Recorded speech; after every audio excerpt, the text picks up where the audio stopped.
Sejarah Muhammadiyah dari masa ke masa.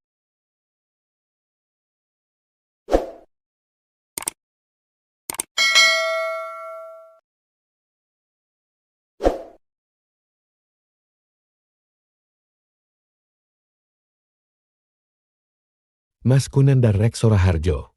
Mas Kusnandar sebagai Ketua Muhammadiyah Tegal, dalam bergaul tidak melihat siapa yang dihadapinya, maka sosok mubalik ini diterima oleh semua lapisan masyarakat. Hal yang sangat disukai oleh warga persyarikatan adalah kelemah lembutan dan kesenangannya bersilaturahmi. Sehingga dakwahnya tidak hanya lewat mimbar saja tetapi juga disiarkan dari pintu ke pintu. Tahun-tahun 1950-an terjadi demam politik, walau istimewa dari Masyumi, tetapi Mas Kusnandar mampu membuat jarak dengan semua partai yang adat itu, yang membuat beliau dikatakan pemimpin yang tidak memiliki rasa solidaritas terhadap sesama kawan. Walau begitu menjadikan Mas Kunandar justru dapat diterima di kalangan masyarakat umum. Tahun 1970 terpilihlah Dr. Subki Abdul Qadir sebagai Ketua Pimpinan Daerah Muhammadiyah Tegal. Beliau adalah seorang intelektual mubalik yang handal dan dokter pula, serta pernah duduk di pimpinan pusat Muhammadiyah. Gerakan yang dilakukan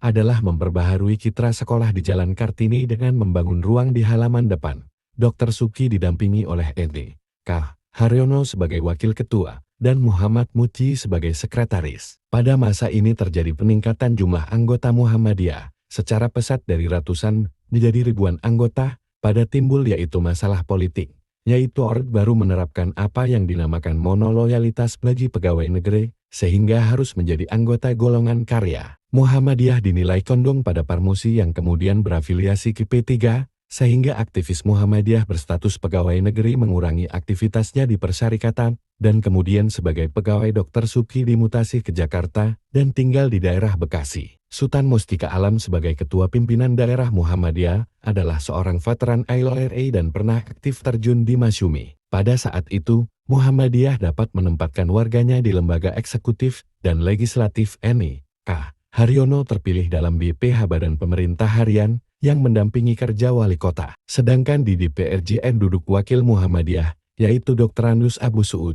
Pada saatnya Profesor Dr. Abu Suud menjadi Rektor Universitas Muhammadiyah Semarang. Mubarak Budi Subekti pernah bergabung di Kesatuan TNI AD. Keunikannya pemimpin Muhammadiyah Kota Tegal ini sangat mengagumi Kiai Haji Hasyim Asy'ari, pendiri Nahdlatul Ulama. Hal itu ditandai dengan dipasangannya foto Hasyim Asy'ari di rumahnya, yang dipasang berdampingan dengan foto Kiai Haji Ahmad Dahlan. Hal ini karena Mubarak pernah nyantri di Pondok Pesantren Tebu Ireng dan murid langsung dari Hasyim Asy'ari. Dialah satu-satunya ketua PDM Kota Tegal yang menguasai kitab kuning. Tampilnya Mubarak sebagai aktivis pemuda Muhammadiyah, sampai kemudian menjadi ketua PDM berpengaruh positif terhadap pandangan masyarakat terhadap persyarikatan. Beliau putra Kiai Anan yang non-Muhammadiyah.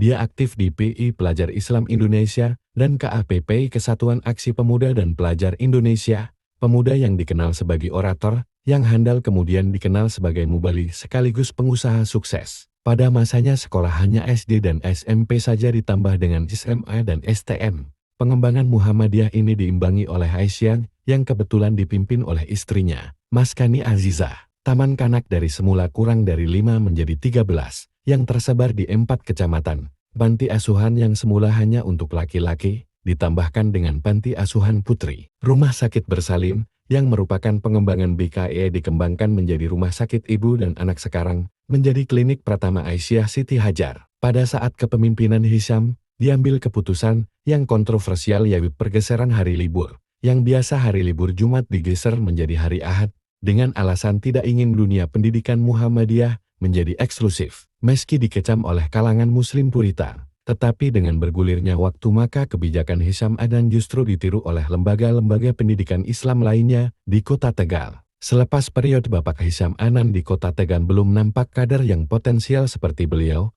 maka atas usulan Bapak Kiai Haji Masyhuri Thoif, melalui hasil musyawarah, ditetapkanlah Nucolis Mustafa menggantikan Bapak Hisyam Adan. Dan pada masa kepemimpinannya, beliau mengajarkan kesederhanaan, kedermawanan, dan keikhlasan, serta kerja keras. Gajinya sebagai anggota DPRD Kota Tegal tahun-tahun 1997 sampai tahun 1999 dan dari pendapatan lainnya disumbangkan untuk persyarikatan. Kalau mendapatkan undangan pengajian dari Ranting, selagi sempat dia tidak pernah menolak. Karena jasanya maka namanya diabadikan menjadi nama masjid, yaitu Masjid An-Nur di Margadana. Pada masa kepemimpinan beliau telah didirikan BMT di 5 pimpinan cabang Muhammadiyah di kota Tegal. Beliau juga memprakarsai membangun gedung Balai Muhammadiyah di Jalan Melati sekarang ditempati SD Muhammadiyah 2. Beliau juga memindahkan SD Muhammadiyah 1 dari lokasi di belakang SMA Muhammadiyah ke Jalan Cempaka. Beliau berhasil mendirikan SMK Muhammadiyah 2 yang berlokasi di Kaligangsa Kecamatan Margadana,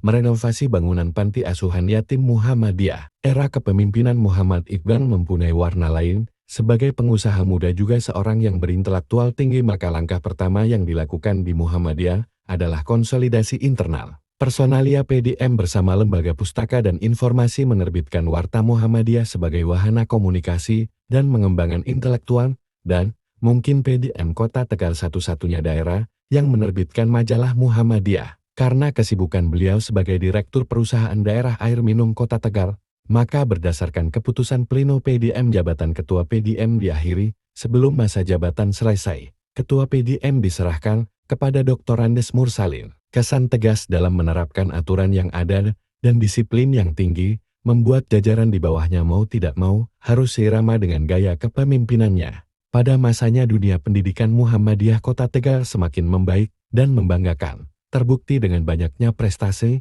yang diraih sekolah-sekolah Muhammadiyah. Pengembangan pembangunan fisik sekolah dilakukan demi menampung keinginan masyarakat untuk mensekolahkan putra-putrinya. Terakhir didirikannya Sekolah Dasar Luar Biasa Muhammadiyah. Langkah besar dan berani telah diambil agar Muhammadiyah Kota Tegal dapat melayani semua kebutuhan pendidikan, meskipun bagi anak-anak yang mempunyai kebutuhan khusus. Selepas kepimpinan Bapak Mursalin tampak pimpinan, dilanjutkan oleh Bapak Nadirin Masa. Dalam kepemimpinannya, ia mempunyai MOTO akselerasi dan percepatan di segala bidang. Sejumlah kebijakan dan sentuhan tangan beliau kini bisa kita saksikan amal usaha Muhammadiyah tumbuh semakin banyak. Politeknik Muhammadiyah tampak pertumbuhan yang pesat. SLB Sebar Pesona Kasih kini mulai tumbuh, muncul panti asuhan yatim Muhammadiyah kedua di Jalan Cempeda Kraton Tegal Barat. Sekolah-sekolah Muhammadiyah dan Aisyah semakin modern. Pondok Pesantren Subulus Salam terus berkembang dengan pesat.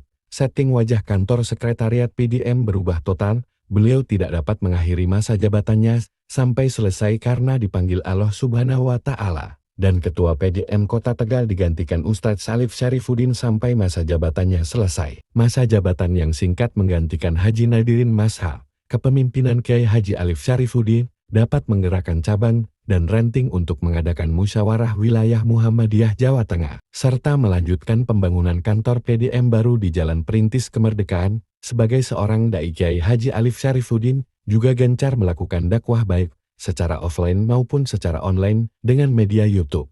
Allahumma